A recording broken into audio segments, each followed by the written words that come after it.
Do you want to grow sales faster? You need more trust with your prospects and clients. Welcome to the 2021 Trust Building Challenge, brought to you by Selling from the Heart. Each day, you'll be challenged and equipped with new ideas to grow and sustain trust.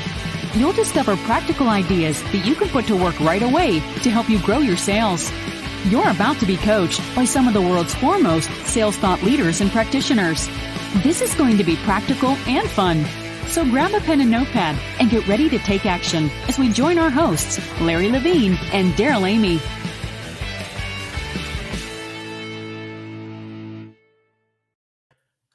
Hello and welcome to a bonus session 2021 Trust Building Challenge. Daryl Amy here with Larry Levine.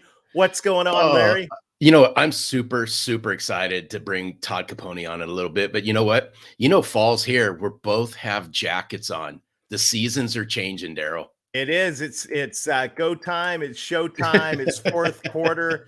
I was watching the Ravens last night. They got it done in the fourth quarter. How many Ravens fans in the house? That was incredible.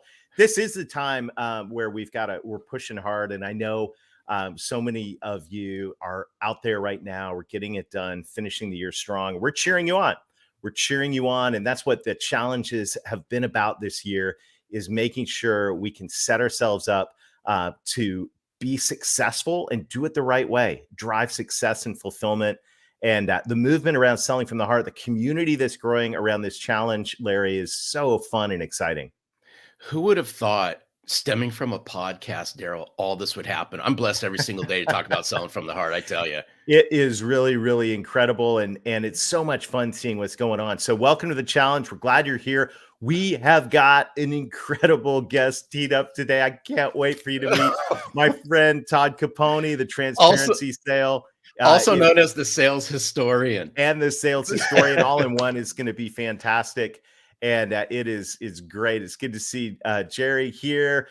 We got Mr. Henderson all the way from Annapolis, and there's folks dialing in from all over, many listening in later as well. And so this is going to be a lot of fun. Hey, all of this this week and this past week of the challenge, we've been pushing towards building trust. How do we build trust? And one of the things that's so helpful when it comes to trust building is actually having a community of like-hearted sales professionals that are aiming in the same direction that you are. And here's the truth. You don't always find that in your bullpen. It's not always there in the office. Or for many of us now, what's an office, Daryl? Having that community, and this began during the early days of when we all found ourselves at home during the pandemic, but it's continued to become something really special, Larry, and that's the Selling from the Heart Insiders Group. Just an incredible gift. It sure has. And, we get together, Daryl, every Friday and we work through things in coaching and masterminds. We bring really cool thought leaders on. In fact, Todd Caponi has been on.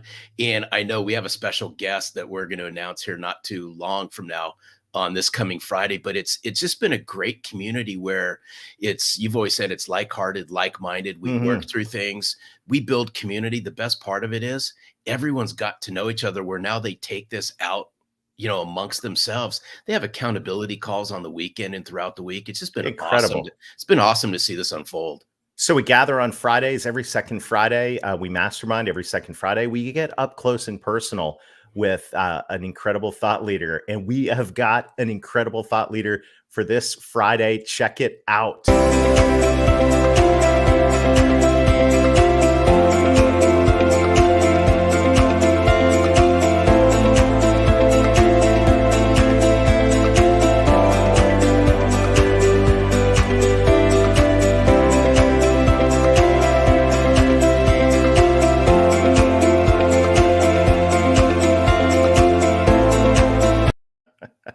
We hope to see you there. Get a free pass if you're not yet a member of the Insiders Group. Come check it out. Take it for a test drive. Come for free this Friday.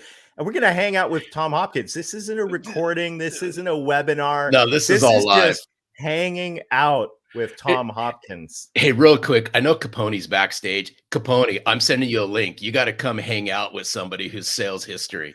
Amazing. So cool. So cool. So definitely join us. Get your free pass. The URL is scrolling across the bottom. It's sellingfromtheheart.com. .net/free dash pass. In fact, I'll put it in the YouTube chat as well. You're welcome to come join us. It is a fantastic membership group that is just been a huge source of encouragement. And right now, Larry, we have been diving into this topic of trust all last week. And I really believe that when you look at where we are in sales right now, and when you look at all the problems, all the challenges, sales has never been easy. So I'm not pretending now is any tougher than it was, 2 years ago or 200 years ago. But the reality is the challenges that we face in sales all go down to, there's a bottom line, there's a thread through all of them. And that is, what is the level of trust that we have? Absolutely right. And it was reinforced. And I know I'm teasing up the quote that we're going to use today, but Daryl and I recorded a podcast yesterday with a gentleman that just really reinforced all of this around trust. And I think that was a light bulb moment. It was like during half the podcast when it finally sunk in and said, trust has got to be placed right up on the business table, Daryl. Yeah, in fact, we got to talk with Charlie Green yesterday, one of the authors of the bestseller, The Trusted Advisor, and also Trust-Based Selling. Fantastic conversation. Will come out on the podcast here in a couple of weeks. But Charlie was saying, hey, it takes two to do the trust tango. I like it, right? And this is very interesting. There's a lot to dive into on this that we'll probably have an opportunity to dive in more on that podcast we did and in future conversations with Charlie. But, there's the one who risks, the trustor, that's your prospect or client. And there's the one who's trustworthy, the trustee, and each has got to play their role. And when you think about what we're asking our clients to do when it comes to giving us an hour of their time, when it comes to investing their team's time and evaluating some ideas, all the way through to risking budget and their own reputation around and the success of their company around saying yes to our proposal, there's a lot of risk there.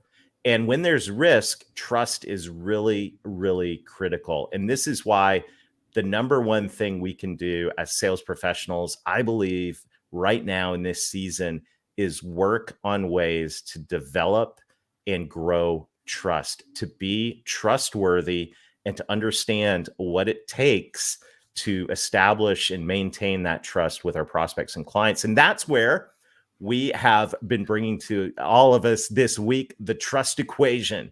There is some math. There is a formula behind this. There is a way to think about it. Just like, and we say formula, some of you are like, math, I don't do math. I'm having flashbacks. Think about it like a recipe. I like to cook, right? So when you're going to make a dish, you need to know what are the components. Thank you, Larry. What are the components of that recipe? And if you are missing one of the components of the recipe, it's not going to turn out right. So what are the components, Larry? Trust equals authentic relationships, which is the AR, plus meaningful value. So just, Daryl, stop and let's just reflect on this for a quick moment. And what was really cool is to share this with Charlie Green yesterday. It was absolutely interesting to get his take on it. By the way, he thought it was brilliant. Yeah, it was really cool, and it aligned a lot with some of the research that had been done years ago with his consulting group. But this concept of authentic relationships and meaningful value is critical. We've got to be able to get involved, engaged. Another word is intimate with our prospects and clients. So we've got to know them and what makes them tick. The other side of it is we got to bring meaningful value to the table, not throwing spaghetti on the wall, just hoping that, maybe something that we say in our 97 slide deck is going to connect with them, but actually to bring the meaningful value. As Don Barden coached us, the two things that are going to really, really help. And then the multipliers. And this is where it gets fun. Multipliers are fun. And multipliers are fun because this one is fun to do. And it's fun because of the explosive results we can get in differentiating ourselves as sales professionals when we provide an inspirational experience. And this is a huge part of what we'll be coaching sales professionals through in the intensive, which we'll talk about in a moment, is how do we create an experience that differentiates you and builds trust. And then on top of that, it's not so fun part, but it's part of the mix. We got to be disciplined in our habits. Consistency is critical in all of this. And it goes back to, the old quote from Jack Hubbard when he was on the Authentic Selling Challenge. Authenticity without action isn't authenticity. That's right. All of this, the whole trust equation, nothing happens unless you bring disciplined habits and taking action around this. Absolutely. And it's got to be applied. And so that's exactly what we're going to be doing in the intensive. The trust building intensive is going to be kicking off here later this month in early November. We're working on the final dates right now as a cohort of 12 elite sales professionals comes together. And maybe it's you, if you're listening in now or live or later, maybe it's you. What would it look like if you could integrate trust into every phase of your sales process, from client management, prospecting, and selling? And this is what we're going to be doing in the intensive. And there's all kinds of information on our vision for this. But what I'm so excited about is, Larry, I know that when we grow trust, we grow sales. So not only is our work much more fulfilling, it's actually much more fruitful. And so if you want to grow sales in 2022, and I don't think we have anybody listening in that's planning on selling less in 2022 than they did in 2021. If so, that's all right. Go ahead. But if you want to grow, and if you want to grow substantially, grow trust and integrate it into the 3 phases of the sales process. We're going to see some incredible success stories from the participants in this intensive. So if you want to join it, if you want to learn more, sellingfromtheheart.net/trust intensive. The link is in the notes there in YouTube, and you'll absolutely love it. I'll put it across the bottom as well. Larry, it's going to be fantastic. I'm super excited about it, but there's just something I just got to drill back as just a real quick second. I remember what Charlie Green had said yesterday on the podcast, and I want us to key on this because it does tie into this equation. Is year after year, we know where the trust factor lies with salespeople. Unfortunately, it's on below the bottom of the ranks. Right. But everyone keying on this, year after year, nurses rank number 1 in trust in every survey, according to yesterday on our podcast with Charlie Green. And he says, well, why do you think that is? The whole thing it boiled down to is they lead with empathy and they lead with their heart. Think about that as sales professionals out there. It's fantastic. Yeah. And so this is, I think, a game changer. And I think today's guest is going to reinforce that as well, because we've got an exciting conversation lined up today with our good friend, Todd Caponi, author of The Transparency Sale, host of the Sales History Podcast, and all-around great guy. Ladies and gentlemen, Todd Caponi, what's going on? Todd Caponi. What's up, boys? It's great to be here today. This is gonna be fun. You've been doing a little digging back in the archives, I understand. You know what? And as you guys have been talking, I've been making notes, and you triggered about 8 things that I want to bring up. So it's awesome. Let's do it. Yeah. Well, so you want to start with transparency? Yeah, let's start with transparency. Yeah. By the way, for everyone listening in and viewing on here, this is a shiny book. It's shiny because the Transparency Sale has a transparency on front of the book. It's my favorite book, partly because of the content, but a lot because of the transparency. Because that's how I learned to sell. And that's how I learned. And I know that's how Todd learned. That's right. That's right. Yeah. And transparency is key. Yeah. And I'm just finishing up the manuscript for book number 2, which is The Transparent Sales Leader.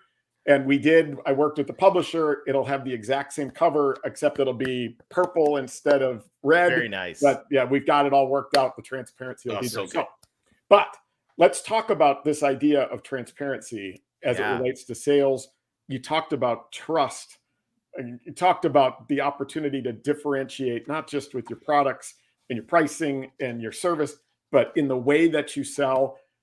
So just story time, as you may know, and for anybody that doesn't know my background, I, like a lunatic, was I was the chief revenue officer of Chicago's fastest growing company from 2014 to 2017.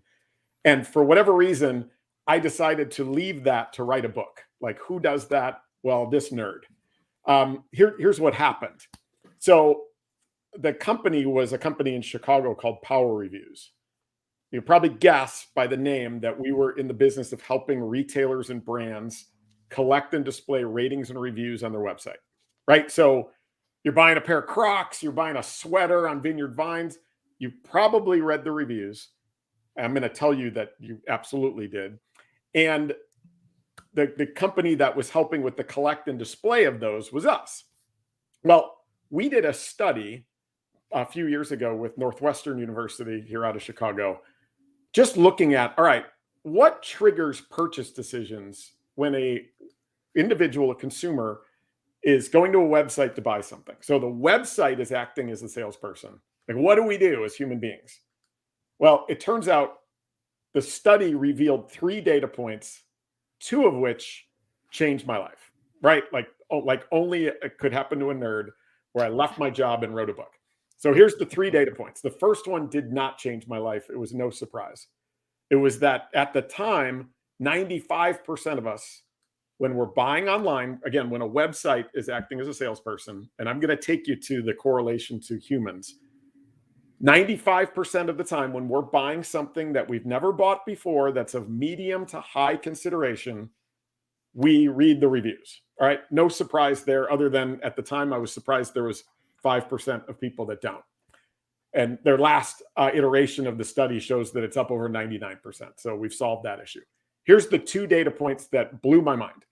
Number 1, 85% of us, when we're reading reviews, when a website's acting as a salesperson, we skip the 5-star reviews and we go right to the 4s, 3s, 2s, and 1s. So for whatever reason, when left to our own devices, we skip the positives and we want to read the negatives first.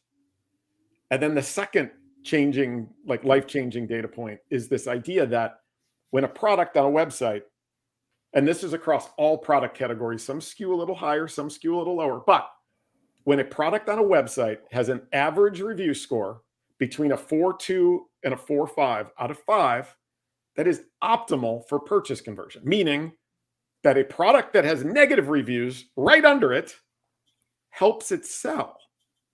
So I, being the nerd that I am, started digging into the behavioral research and science around this to go, all right, that's when a website's acting as a salesperson. What happens when a human being is actually acting as a salesperson? And it turns out it's a subconscious desire of ours that purchase decisions get triggered when we trust our prediction of what our experience is going to be like and whether the juice is going to be worth the squeeze. And so, again, it doesn't matter whether it's a website acting as a salesperson or a human. Transparency sells better than perfection. Leading with the flaws or the things the competitor might do better or the risk areas helps that product, helps our buying brains reach a decision faster because we now know what the squeeze is. And now we're ready to take in all of the goodness that is the nutritional value and taste of the juice. So I love it. That is, and so that's where it all starts, right? Transparency sells better than perfection. There's this company you may have heard of. The name is it's Amazon. Like, I don't know if you guys have heard of Amazon before, but back in 1995, they were the first to go, hey, we're going to start selling products on our website. And if you like it, come back and tell us. If you hate it, come back and tell us. We're going to list it all right under the products. And guess what? They sold more. They grew like crazy. They were the first ones to do it. And what I ended up finding was 2 things. Number 1 is that when we started doing it, meaning in a B2B environment, when we would start off our conversations with customers with, hey, listen, before we dig too deep, here's something that our competitors do better than us that may align to your requirements. If that's going to be an issue, let's talk about it up front. Or, hey, listen, the investment that you're about to make based on our understanding of your environment is between X and Y. If we're way off, let's address that up front, right? When we did that, trust built faster. Sales cycles sped up dramatically because we're triggering the buying brain's ability to predict whether the juice is going to be worth the squeeze. Win rates went way up, partially because we were better qualifying deals in, and partially because we were losing the deals we were going to lose anyway, but faster. So we're able to spend more opportunities on the opportunities that we should win.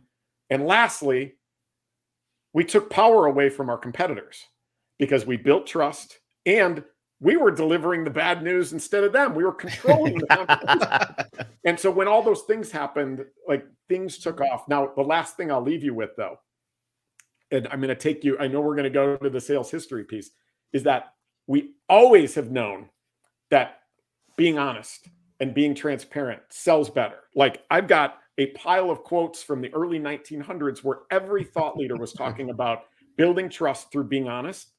However, there's a reason why it's more important for all of you watching and listening today. It's because of the proliferation of reviews and feedback on everything we do, buy, and experience means that you can no longer hide it and expect to get away with it. So use it to your advantage. There's a huge opportunity. And if you're not doing it, I'm telling you, it's going to punch you in the face in the next couple of years. Oh gosh, hey Daryl, this is so good. Todd, I love you because I could listen to this all the time, but I'm taking the nerd equation out of this because you two guys are nerds. I just come along for the ride, but I love this stuff. So as we kind of dig into trust and we tie transparency into this, I want to take our viewers and the people that are listening to this later back. So Todd just came on the Selling from the Heart podcast within the last 30 to 45 days. And we always ask our guests, what's it mean to you to sell from the heart? And I think this is a good way to tee up trust because I want you to take our everyone who's watching back in time to what you shared with us when you answered that question from Daryl. Yeah, there's so much. I mean, there is by the way, I got to read one of the quotes. There's a guy. So Henry Ford back in 1921 had a chief operations. It was like basically his right hand. It's a guy named Glenn Buck. And Glenn Buck's got a quote that says, if there were no such thing as honesty in the world, we would have to invent it as an efficiency measure. And I'm like, that's so what I talked about back then was this idea that, to your point about Gallup. So you had talked about in the kind of the pre-show that, Gallup every year talks about most to least trusted professions, nurses always on top, salespeople, members of Congress, senators at the bottom, right? Like every year has been that way for 20 years. Now, if you go back 100 years, actually, let's go back 105 years. It was 1916. It was the World Sales Congress. It was the first of its kind. It was a conference where 3,000 sales professionals from around the country and around the world, I believe, came together in Detroit to talk about the profession. Now, the amazing thing about it is the primary keynote speaker was then President Woodrow Wilson. Wow. What makes that so crazy is think about a conference today, like Outbound or whatever it is. Imagine the president is the keynote. That's crazy. Now add to it that what was going on in 1916. Oh, there was World War I. So the president is involved in it's right on the outskirts of it, right? So the US was not quite involved just yet, but it was going on. And the president comes and speaks at a sales conference. That's crazy. However, it's not crazy. And here's why. Back then, 105 years ago, sales was not only an admired and respected profession, but it was fully trusted. People looked up to salespeople, and here's why. At the time, you've got the rest of the world getting into this battle. You've got the Industrial Revolution. Really, it's the progressive era of the Industrial Revolution. So it's all this manufacturing taking place. All of this opportunity for us to gain an advantage over the rest of the world. And it relied on salespeople to do right by customers, to sell the right solutions to the right companies at the right price, at the right time. Because when we did that, all of these companies grew. When all those companies grew, we all benefit from it. And so back then, being a sales professional was all about doing right by your customers, because when you do that, everybody gets an advantage and our country thrives. And so selling from the heart was about thinking through that perspective, that being trustworthy and honest with customers. That was only the beginning. It was doing right by everybody that you interact with, because when they're successful, you're successful, your family's successful, your neighbors are successful. There's another rant that I believe I talked about on the podcast is like, how did we ruin that? That I'm happy to go on with you. But, when you look back, I mean, I literally have 26 quotes that I've read from my sales history nerdery from the year 1900 through 1924 that are all the biggest sales minds of the time talking about how being trustworthy through honesty and authenticity and transparency was the key to everything that we do as sales professionals. And it's amazing to me. Hey, Todd, can you just do us a favor? Take us back in time, because then Daryl will relive his childhood for just a moment. Can just share a couple of these as relates to trust? The quotes? Yeah. Yes, please. Well, yeah. So, I mean, there's one that I know, Larry, you love, and it's my mantra now. As I'm writing the new book, it's in it. I just posted on LinkedIn today and I put it in there. Arthur Dunn. So Arthur Dunn has got a book from 1919. It's called Scientific Selling and Advertising. So like scientific, there's so many books that are called scientific selling, science, like scientific art, and like there's a million of them. But Arthur Dunn's from 1919 might be my favorite book of all time. He's got piles of these quotes, but the one that I talk about all the time is, if the truth won't sell it, don't sell it. I love it. It's so simple. I love this. Yes. If the truth won't sell it, don't sell it. Now, he's got another one that, if you'll just indulge me for a minute. Of course. This other quote, like, when I'm writing my books, I'm like, man, I suck at writing. Like these guys could write. Like, wow. So Arthur Dunn, here's the quote. So allow me to read it, everybody. He says, "A lie is a weapon of the weakling and the afraid. There is no comeback to truth, no alibi, no hereafters, no explanations. It is as vital a force as though you could take it out and look at it and feel of it." Wow. And I'm like, I think I burst into tears the first time I read it. It is so awesome. So I just like, and there's piles of these quotes, right? Like Arthur Sheldon, who I believe to be the GOAT of sales philosophers, right? So you've got like, what's his name? Patterson, John Patterson from NCR, who is like the GOAT of building all the structures that we continue to use today. But Arthur Sheldon was a guy that was like the GOAT of philosophers, that he created correspondence courses that hundreds of thousands of people took on sales. But he was the one that was really banging the drum that true salesmanship is the science of service. And he says, grasp that thought firmly and never let go. Right. And so that's the foundation of our profession, and the way that we think about it now is sales is the science of service and looking through the lens of your customer. You had talked about that idea that nurses, they're empathetic, and that's part of what we trust about them. Doctors go for years of schooling to be better at understanding, like the neck bone connects to all that crap. But they also spend time on learning this idea of clinical empathy, to be able to see the world through the eyes of their patients. But here's the thing about empathy. When I see it on LinkedIn, people are like, oh, we've got to be empathetic. But then I read their explanation. I'm like, that's not empathy. That's sympathy. Empathy is not only seeing the world through the eyes of our customers, but it's essentially experiencing the highs and lows with them, right? Being able to be that partner to them, that when they succeed, you feel great about it. And when they don't, you struggle too, right? That's true empathy versus, I hope you're doing okay in these trying times. That's sympathy, right? Yeah. Yeah. I mean, it's as I listen to what you're saying, especially the very end of this, when you started talking about empathy, the only way you can experience this, and again, this is my opinion, my thoughts, is you got to invest. You got to lean in, and you got to pour yourself into your customers. Why? Because look at where trust sits today.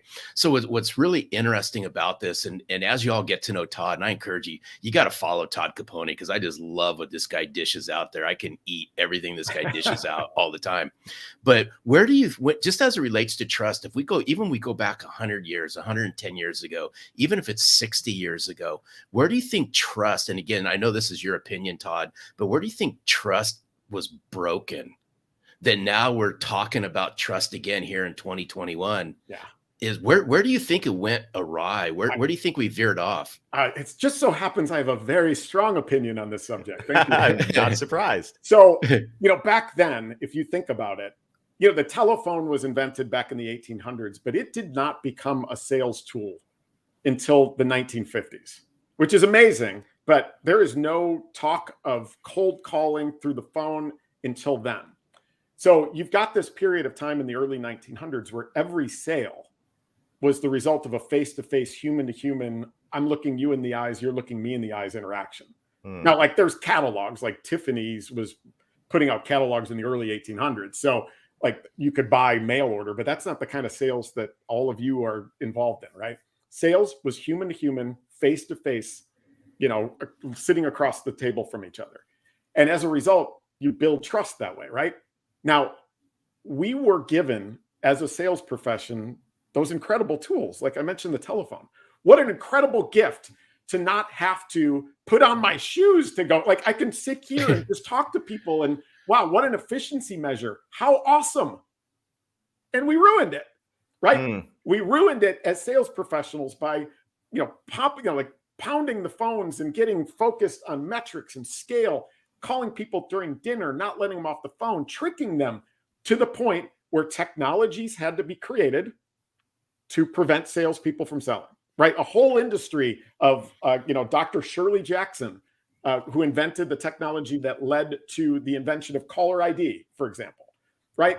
That door-to-door selling, I could look out the window. Now when the phone rings, Dr. Shirley Jackson gave us the opportunity to, look out the window, but it's via caller ID readout, right? So technologies were created. That didn't work. So guess what? The government had to get involved and create legislation, including the Do Not Call registry, which now has like 220 million phone numbers on it. Why do people put their number on the Do Not Call registry? To keep you salespeople from calling, right? So that's number one. We fast forward to this idea of email. What an incredible gift email is. Right now, instead of having to lick stamps and do all that stuff, I can put together a mail, hit send, and it shows up in your inbox. And that was the worst snap of all time. Shows up in your inbox. So what an incredible gift to salespeople. Yeah. And again, we ruined it, right? Like pounding people and hitting these like generic, terrible, long-winded emails to the point where, guess what? Technologies had to be created to prevent it. You got the spam filters, the IP blacklists, like all of that was created. Oh, guess what? That didn't work either. The government once again had to get involved and create legislation via the Can Spam Act of 2005. Now, when you think about like fast forwarding to like LinkedIn, this amazing tool that I can read your whole resume. I can see your face. I can see where you are. I can see your background. I can see what types of posts you engage in. So I gauge your personality. I can see your cause. Like, what an incredible gift. And salespeople have messed that up to a certain extent. They seem to be coming back, but my connection requests, they're terrible. And then, video, we're getting to the point where we're going to ruin that too. My point in all this is I believe that somewhere along the line, we lost our face as salespeople, meaning when sales was at the top of the list, trusted, respected, admired, it was because we were selling from the heart. We were human beings sitting across the table. And once we didn't have to sit across the table and look each other in the eyes, and we became blinded by scale, I see a marked shift in the literature that I read starting to take place in the 1950s and 60s, where instead of back in the early 1900s, every sales process was based on buyer behavior. Like we can make fun of Glengarry Glen Ross and Alec Baldwin talking about AIDA all day long because of the way he delivered it. But back then, notice that AIDA is about recognizing buyer behavior. Like, do we have your attention? Are you interested? Do you have a desire? And is there going to be action, right? That was buyer centric. All of a sudden, 1950s, 1960s, it became about us. And we, created BANT to be like, what are we doing? And our sales processes. When you look at every company's CRM, every forecast stage is what the salesperson's doing, not what the buyer's doing, right? Like, is it qualified? Have we done a discovery? Have we done a demo? Have we done a presentation? Have we delivered a proposal? Have we closed them yet? That's seller-focused behavior, right? So as a result, systemically, leadership is driven to have salespeople do sales stuff instead of recognizing buyer behavior. I think that's where it went off the rails. I think there's an opportunity for us to come back to understanding the, why change, why you, why now, and start to teach sales reps to recognize that, create forecasts that are based on recognizing buyer behavior instead of what the seller is doing. And then you wrap in this whole concept of transparency and selling from the heart, and you've got an opportunity to get sales to move back up that list. I think video can help with those kind of personal connections, but we've got to remember, in my opinion, scale is a 5-letter dirty word, and that we've got to realize that scale without heart, without transparency, without trust has ruined portions of this profession, and we got to get back to what it really means to be a partner to our customers. Oh, Daryl, this is so good. As Todd was speaking, pop up that question, Daryl, from George Henderson, because I think it's just going to trigger a great conversation. Yeah, George says, Todd, when you started digging into your research, what traits or attributes did you find that led to these kind of buyer results? It seems somewhat counterintuitive. That came earlier in the conversation. We were talking about some of that research about negative reviews helping establish trust. Yeah, I mean, if you really think about it, I'm going to give you a couple of examples. Imagine, so there's a company, it's our favorite retailer in the world. I'm sure it's your favorite retailer in the world. It's IKEA, right? Like everybody, no? You hate it? Right, of course you hate it. IKEA is a freaking nightmare, right? 13, when you think about going into a retailer and they have to give you a map, right? But you're in for it, right? And then you have to go through these curvy walkways to find what you're looking for. You finally find it. No salesperson around to help you out.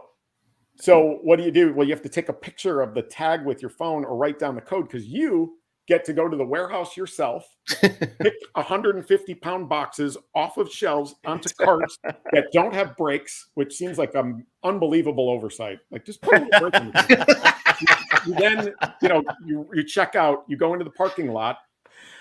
If you're ever looking for something fun to do on a Saturday afternoon, just go sit out there and count the F1 of like newly married couples that are like jamming boxes into the back of their hatchback and like swearing at each other. You get done, you start driving home, and you're like, fun's just beginning. Yeah, exactly right. You think you just left the fun back at the store, right? So you got a like souvenir injury or two to remember it all. You get home, you open the box, and there's 150 parts. And the only words on the work instructions are things like Svarta or whatever that. And so you F-bomb your way through that. And then at the end, you're like, you know what? We should have gotten the end tables with this bedroom furniture. Let's go back. The point being that for 13 straight years, IKEA is the #1 furniture retailer in the world, right? In the world. And it's a nightmare. Now, why? How?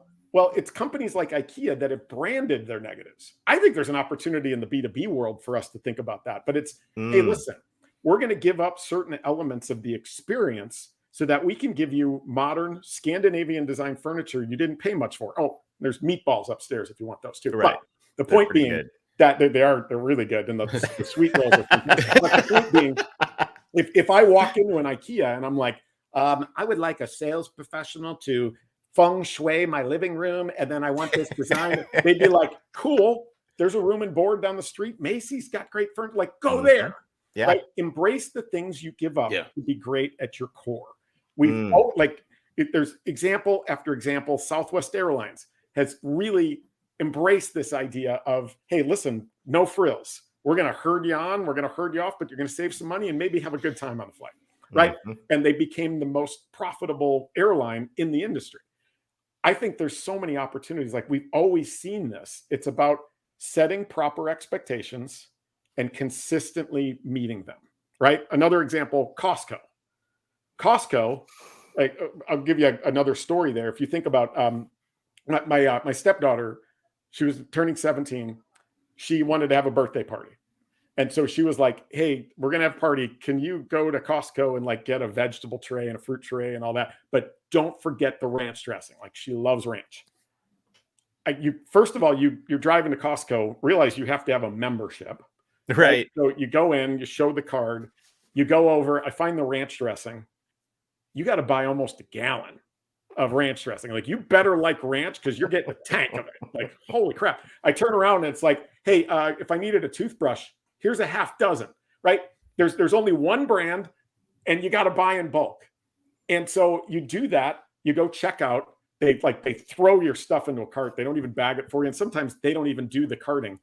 You then, there was a woman named Linda last time I went, that's at the door, like a security guard, checking your receipt to make sure you didn't steal anything. And you're like, cool. Like, that's what you expect. Costco, the number 2 retailer in the country behind Walmart consistently, and an over 95% subscription renewal rate.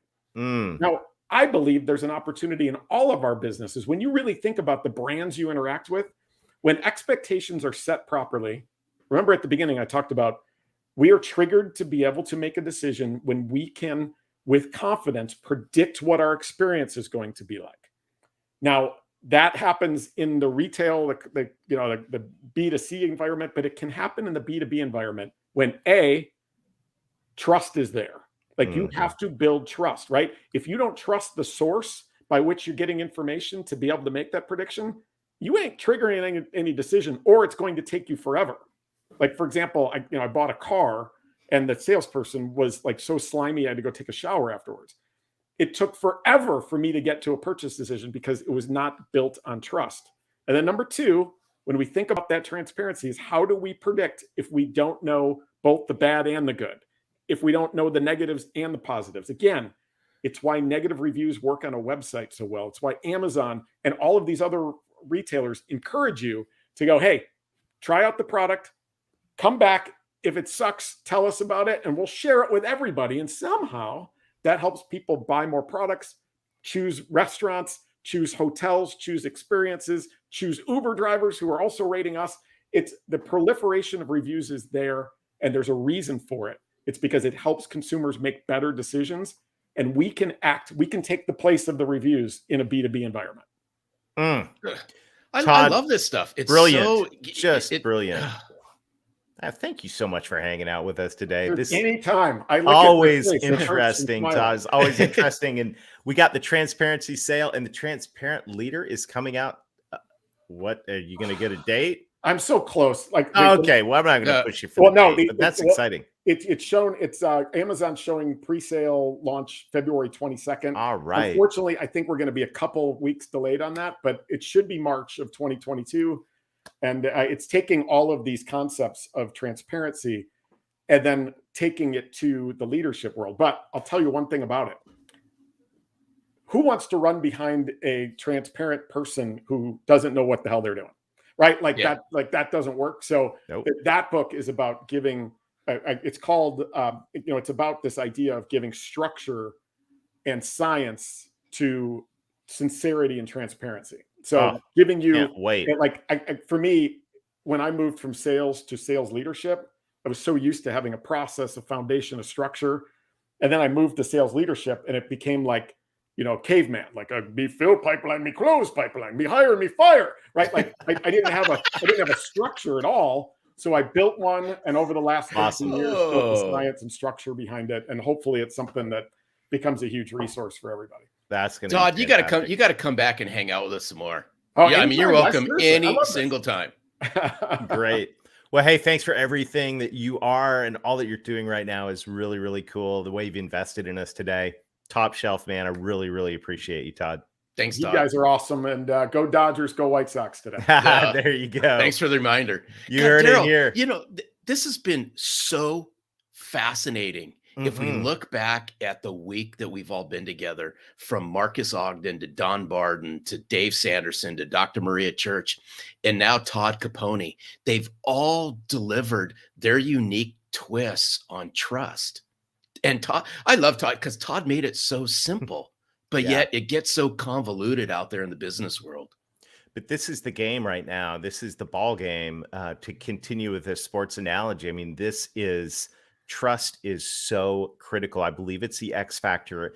And as Todd was saying, these are skills that need to be applied. They need to be developed and applied. And so I'm so excited about all that's going to be coming up. Those of you who have joined the intensive already and those who are thinking about it, we want to encourage you to join us on this journey. There'll be 12 other sales professionals in here. We're going to take a journey well into next year. We're not going to do this overnight. We're going to do this over time and do it the right way. And it's going to be a comprehensive program to build the skills you need to crush your sales goals and double your earnings. And we say that because trust does deliver. You saw that the brands that built trust, even though they weren't the ones that had the 5-star reviews, it was the 4.2, 4.6. I saw Todd at 4.7 on the transparency sale. So go get that one and leave a review as well. But all of that is, this is so critical right now. And I am so excited about the sales professionals who are joining us for this intensive. We're going to pour our hearts into it. And we're going to see some amazing results here in the last part of this year and well into 2022. I can't wait. I would just encourage you, if you're remotely interested, reach out to Daryl and myself, throw something in the chat, message us on LinkedIn, send us an email, drop your information on our website. We're committed to this, and we can't wait to help you double your business in 2022. It's going to be good. The challenge continues. You'll remember if you tried to be here on day one during the Facebook outage. It's always great to launch an international challenge during a Facebook outage. You were excited to meet Simon Harris. We're working on his schedule to get him back to the challenge as a bonus episode. So stay tuned on that. We're going to keep it rolling. We're going to keep investing. And we just want to say a huge thank you to everybody for being engaged in this. Thank you for sharing it with your friends. The cool thing is it was all recorded. So all of this is available.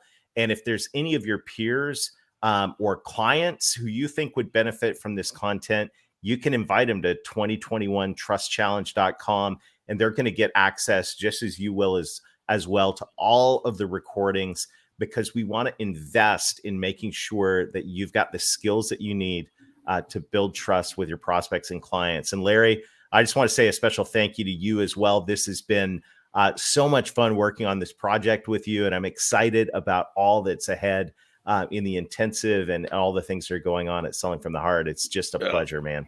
It's been awesome. This journey together has just been an absolute e-ticket ride over the last 5 years, Daryl. I love you. Can't wait to see you in a couple weeks. It's going to be a blast. And thank you to everybody who's been engaged in this challenge. We love you as well. It's so cool to be a part of this community of authentic sales professionals. So we look forward to seeing you in the intensive. We'll see you in a future bonus episode of the 2021 Trust Building Challenge. And let's go out there and let's get it done. And let's close 2021 strong. Have a great day. Thank you for joining us today for the 2021 Trust Building Challenge. Building trust requires action. Your challenge to take what you have learned today and work together to put it into action right away. If you enjoyed the ideas and inspiration you've received today, please take a moment to share this challenge with your friends and clients. Let's all take action. We'll see you again tomorrow.